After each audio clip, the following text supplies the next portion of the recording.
ایک دفعہ کا ذکر ہے کہ ایک خوبصورت کھیت میں سیب کا ایک شاندار درخت کھڑا تھا۔ اس کی شاخیں لذیذ رسیلے سیبوں سے بھری ہوئی تھی جو کہ سورج کی روشنی میں چمکتے تھے۔ درخت کو اپنی اس قابلیت پر بہت فخر تھا کہ وہ اپنے پاس آنے والے تمام لوگوں کو پرورش اور خوشی فراہم کرتا ہے۔ ایک دن ایک کسان اس کھیت میں پہنچا تو اس کی آنکھیں لالچ سے چمک اٹھی جب اس نے دیکھا کہ درخت سے سیب کی کثرت لٹک رہی ہے۔ بغیر کچھ سوچے سمجھے اس نے درخت کو زور سے ہلانا شروع کر دیا، جس کی وجہ سے پکے ہوئے سیب زمین پر گرنے لگے۔ سیب کے درخت کو بہت دکھ ہوا کیونکہ اس کے پیارے پھل زبردستی چھین لیے گئے تھے۔ پھر ہر روز کسان آتا اور درخت کی پرواہ کیے بغیر اپنی اس حرکت کو دہراتا۔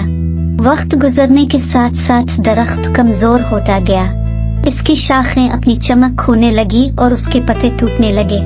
پھر ایک صبح جب کسان نے درخت کو دیکھا تو پچھتانے لگا۔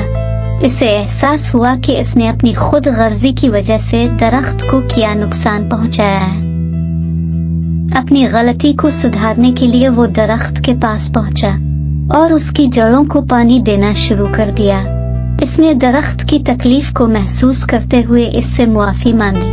وقت کے ساتھ ساتھ سیب کے درخت نے کسان کو معاف کر دیا۔ درخت نے کسان کی اس دیکھ بھال کا جواب نئی قوت کے ساتھ دیا اور زندگی کی ایک نئی متحرک علامت میں ابھرا، اور پھر اس نے پہلے سے بھی زیادہ رسیلے سیب پیدا کیے جیسے کسی نے سوچا بھی نہ تھا۔ کسان نے اپنے پچھتاوے کے اس سفر سے یہ سبق سیکھا کہ باقی تمام جانداروں کی طرح درخت بھی عزت اور تعریف کے مستحق ہوتے ہیں، اور پھر اس دن کے بعد سے وہ درخت کے ساتھ پیار اور رحم دلی کا سلوک کرنے لگا۔